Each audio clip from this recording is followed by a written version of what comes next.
অভিশপ্ত শয়তান থেকে মহান আল্লাহর নিকট আশ্রয় চাই। সকল প্রশংসা সমগ্র বিশ্বের প্রতিপালক মহান আল্লাহর জন্য।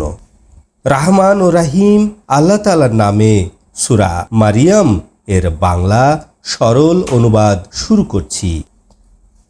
কাফ হা ইয়া আইন সদ। ইহা আপনার রবের রহমতের বিবরণ তার বান্দা জাকারিয়ার প্রতি, যখন তিনি তার রবকে চুপে চুপে ডাকলেন। জাকারিয়া বললেন, হে আমার রব, আমার হাড় নিস্তেজ হয়ে পড়েছে, মাথায় বার্ধক্য ছড়িয়ে পড়েছে। হে আমার রব, আপনার কাছে দোয়ার ক্ষেত্রে আমি দুর্ভাগ্যবান হব না। নিশ্চয়ই আমি আমার পরে বংশধর সম্পর্কে ভয় করছি। আমার স্ত্রী বন্ধ্যা, অতএব আপনি আপনার পক্ষ থেকে আমাকে উত্তরাধিকার দান করুন, যে আমার ওয়ারিশ হবে এবং ইয়াকুব পরিবারের পক্ষ থেকে ওয়ারিশ হবে, এবং তাকে করুন আপনার সন্তোষভাজন। আল্লাহ তাআলা ডেকে বললেন, হে জাকারিয়া, নিশ্চয়ই আমি তোমাকে একটি পুত্র সন্তানের সুসংবাদ দিচ্ছি, যার নাম ইয়াহিয়া। এই নামে আমি ইতিপূর্বে কারো নামকরণ করিনি বা নাম রাখিনি। জাকারিয়া বললেন, কিভাবে আমার পুত্র সন্তান হবে? আমার স্ত্রী বন্ধ্যা এবং আমি বার্ধক্যের শেষ সীমায় এসে পৌঁছে গেছি। আল্লাহ তাআলা বললেন, এভাবেই তোমার রব বলেছেন, এটা করা আমার জন্য খুব সহজ। অবশ্য আমি ইতিপূর্বে তোমাকে সৃষ্টি করেছিলাম, তখন তুমি কিছুই ছিলে না। জাকারিয়া বললেন, হে আমার রব, আপনি আমাকে একটি নিদর্শন দান করুন। আল্লাহ তাআলা বললেন, তোমার নিদর্শন হচ্ছে সুস্থ থাকা সত্ত্বেও তুমি 3 দিন কথা বলতে পারবে না। তিনি তার কক্ষ হতে নিজ জাতির সম্মুখে বেরিয়ে এলেন এবং তাদের প্রতি ইশারা করলেন যে, তোমরা সকাল সন্ধ্যা আল্লাহর পবিত্রতা জপনা করো। হে ইয়াহিয়া, শক্ত করে এই কিতাব তাওরাত ধরো, এবং বাল্যকালেই আমি তাকে প্রজ্ঞাদান করেছিলাম এবং আমার পক্ষ হতে হৃদয়ের কোমলতা এবং পবিত্রতা দান করেছিলাম, এবং তিনি ছিলেন আল্লাহ ভীরু। তিনি ছিলেন পিতামাতার প্রতি অনুগ্রহকারী। তিনি অহংকারী ছিলেন না, অবাধ্য ছিলেন না। তার উপরে শান্তি যেদিন তিনি জন্মগ্রহণ করেন এবং যেদিন তিনি মৃত্যুবরণ করবেন এবং যেদিন পুনরুত্থিত হবেন।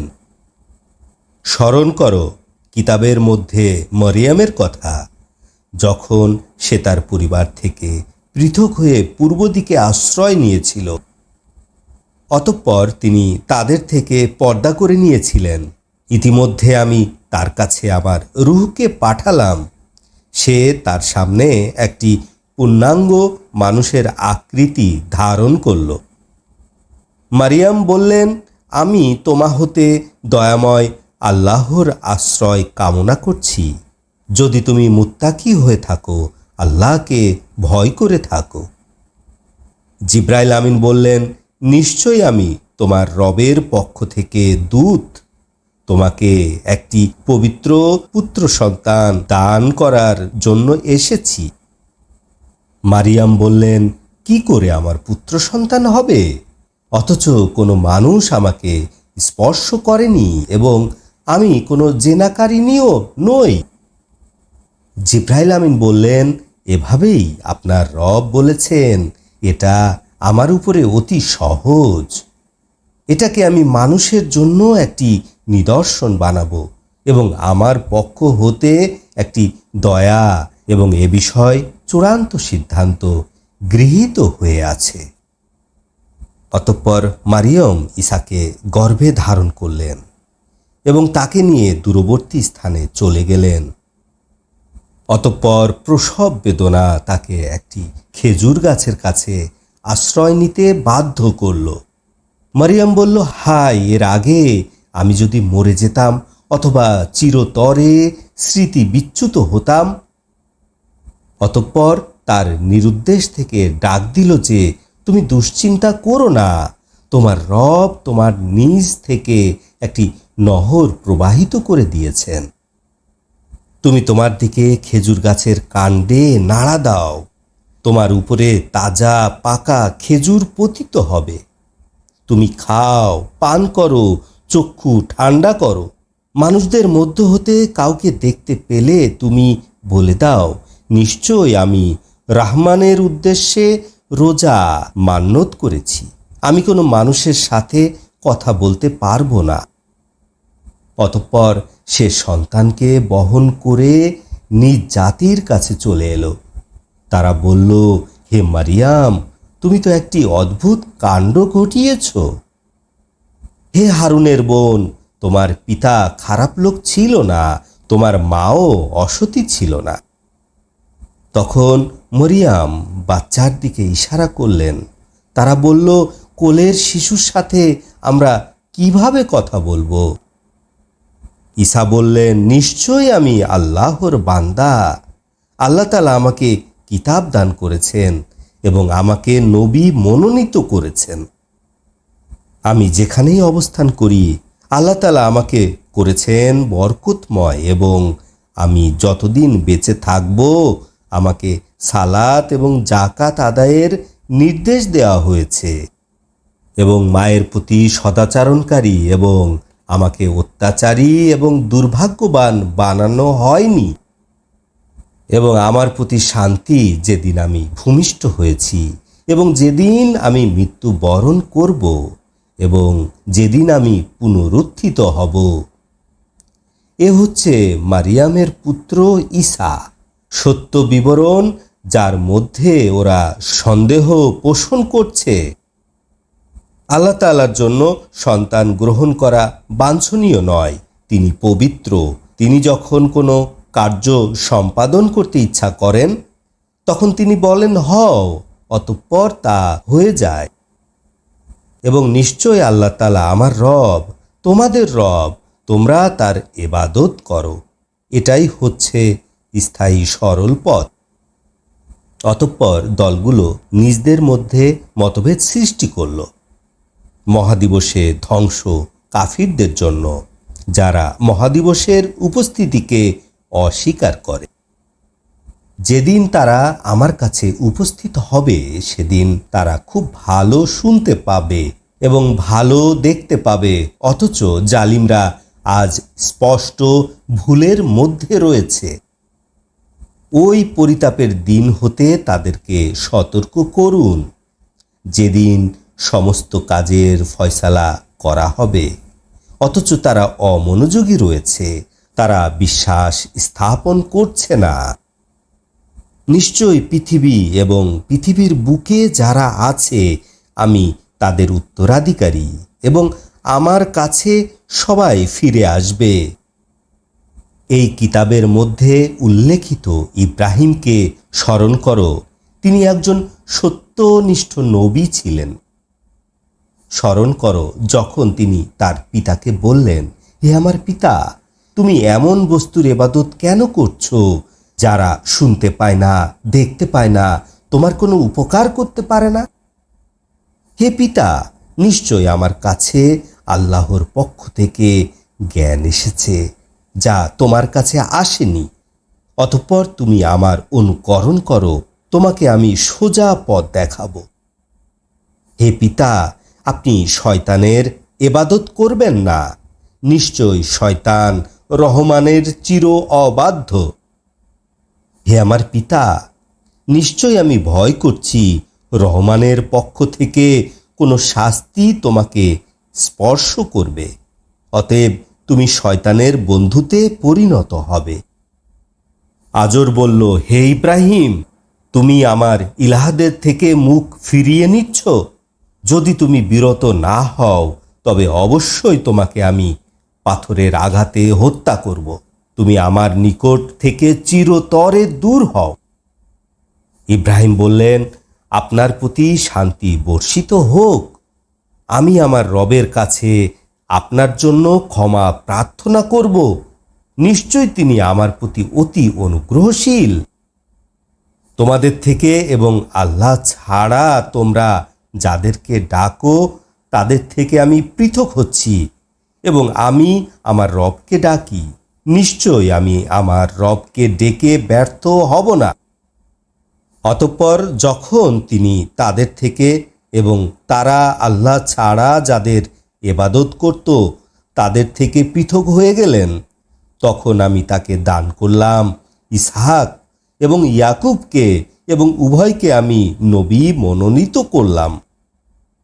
আমি তাদের প্রতি আমার রহমত দান করেছিলাম এবং তাদের সুনাম সুখ্যাতি অক্ষুণ্ণ করে রেখেছি। স্মরণ করো এই কিতাবে মুসায়ের কথা। তিনি ছিলেন বিশুদ্ধকৃত রাসূল, নবী, এবং আমি তাকে তুর পাহাড়ের ডান দিক থেকে ডেকেছিলাম এবং গোপন আলাপ করার জন্য তাকে কাছে ডেকে নিয়েছিলাম, এবং আমি দান করেছি তাকে আমার রহমতের অংশ, তার ভাই হারুনকে নবী হিসাবে। স্মরণ করো এই কিতাবের মধ্যে ইসমাইলের কথা। তিনি ছিলেন প্রকৃত প্রতিশ্রুতি পালনকারী। তিনি রাসূল ও নবী ছিলেন।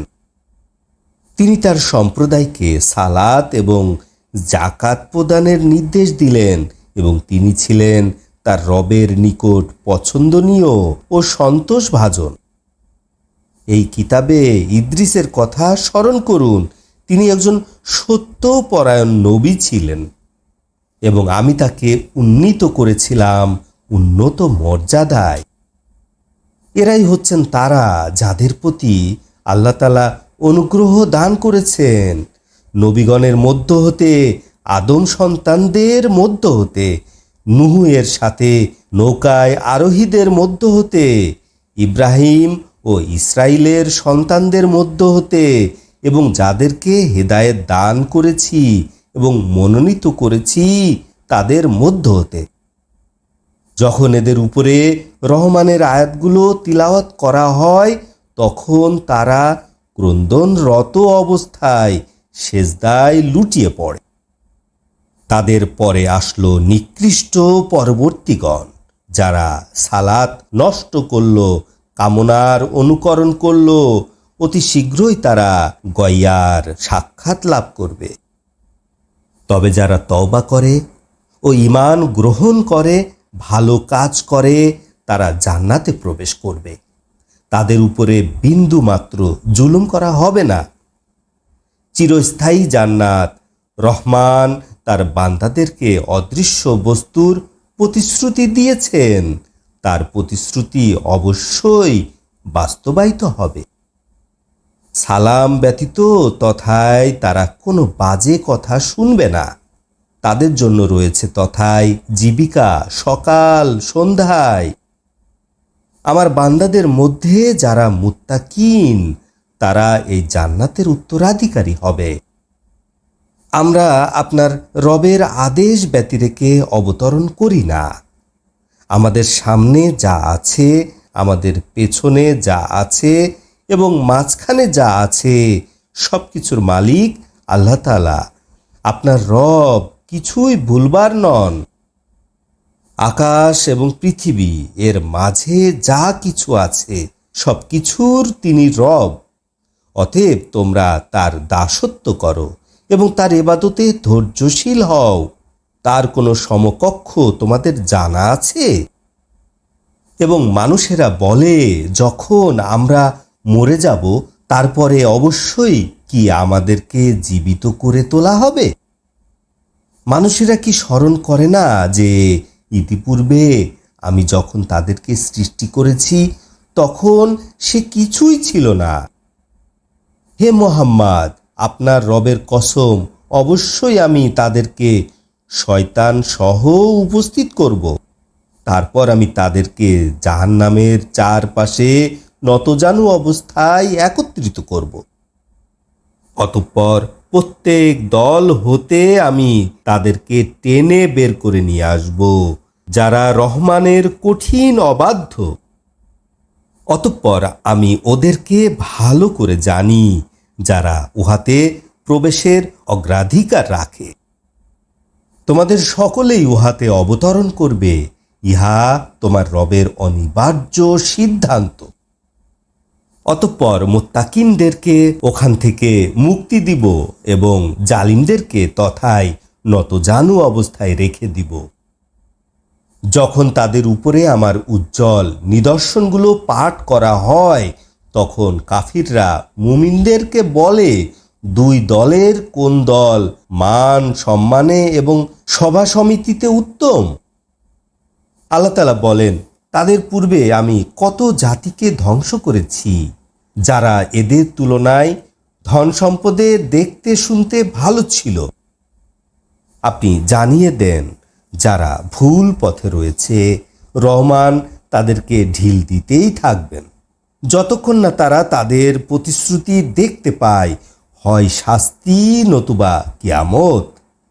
অতি শীঘ্রই তারা জানতে পারবে নিকৃষ্ট অবস্থানে কারা, দলে বলে দুর্বল কারা। যারা সৎ পথে চলে, আল্লাহ তাআলা তাদেরকে হেদায়েতে পথ উন্মুক্ত করে দেন। স্থায়ী সৎকর্ম আপনার রবের কাছে পুরস্কার এবং প্রতিদানের ক্ষেত্রে উত্তম। আপনি কি ওই ব্যক্তিকে দেখেছেন যে আমার আয়াতগুলো অস্বীকার করে এবং বলে, অবশ্যই আমাকে ধন এবং সন্তান দেয়া হবে? সে কি অদৃশ্য বিষয়বস্তু জেনে ফেলেছে, না রহমানের পক্ষ হতে কোনো প্রতিশ্রুতি গ্রহণ করেছে? কখনোই না। তার কথাবার্তা আমি সব লিখে রাখব এবং তার শাস্তি ক্রমাগত বাড়াতে থাকব। আমি তার সমস্ত কথাগুলির মালিক, সে আমার কাছে একা আসবে। আল্লাহ তাআলাকে বাদ দিয়ে তারা কতগুলি ইলাহ গ্রহণ করেছে, যাতে তারা তাদের সাহায্যকারী হতে পারে। কখনোই নয়, ওই ইলাহগণ তাদের ইবাদত অস্বীকার করবে এবং তারা তাদের বিরোধী হবে। আপনি কি দেখেন না, আমি অবিশ্বাসীদের উপর শয়তানদেরকে পাঠিয়ে দিয়েছি যে তারা অবিশ্বাসীদেরকে পাপ কাজে উদ্বুদ্ধ এবং উৎসাহিত করবে? আপনি তাদের ব্যাপারে তাড়াহুড়ো করবেন না। আমি শুধু তাদের নির্ধারিত সময় গণনা করছি। সেদিন মুত্তাকিনদেরকে মেহমানের বেশে আমি রহমানের কাছে উপস্থিত করব। অপরাধীদেরকে পানি অন্বেষণকারী দলের মতো পায়ে হাঁটিয়ে জাহান্নামের দিকে নিয়ে যাওয়া হবে। যারা রহমানের নিকট হতে প্রতিশ্রুতি গ্রহণ করেছে, তারা ব্যতিরেকে কেউ সাফায়াত করতে পারবে না। তারা বলে, আল্লাহ তাআলা পুত্র সন্তান গ্রহণ করেছেন। নিশ্চয়ই তোমরা ভয়ঙ্কর অভিযোগ এনেছ। মনে হয় উহার ফলে আকাশ পৃথিবী ফেটে যাবে এবং পাহাড়গুলি চূর্ণ বিচূর্ণ হয়ে পড়ে যাবে, এজন্য যে তারা আল্লাহর পুত্র সন্তান থাকার দাবি করে। অথচ রহমানের জন্য শোভনীয় নয় তিনি পুত্র সন্তান গ্রহণ করবেন। নিশ্চয় আকাশ পৃথিবীর মাঝে যারা আছে সবাই গোলাম হিসেবেই আল্লাহর কাছে উপস্থিত হবে। আল্লাহ তাআলা তাদেরকে বেষ্টিত করে রেখেছেন এবং তাদেরকে গুনে গুনে রেখেছেন। তারা সবাই কিয়ামতের দিন একা একা আল্লাহর কাছে উপস্থিত হবে। নিশ্চয় যারা বিশ্বাস করে এবং ভালো কাজ করে, রহমান তাদের জন্য ভালোবাসা সৃষ্টি করে দেন। আমি আপনার মাতৃভাষায় কোরআনকে সহজ করে দিয়েছি, যাতে আপনি মুত্তাকিনদেরকে সুসংবাদ দিতে পারবেন এবং একটি বিবাদমান জাতিকে ভয় প্রদর্শন করতে পারেন। আমি তাদের পূর্বে কত জাতিকে ধ্বংস করেছি, তুমি তাদের কাউকে তোমার অনুভূতির মধ্যে আনতে পেরেছ? অথবা তাদের ক্ষীণতম কোনো আওয়াজ শুনতে পাচ্ছ? আলহামদুলিল্লাহ রাব্বিল আলামিন।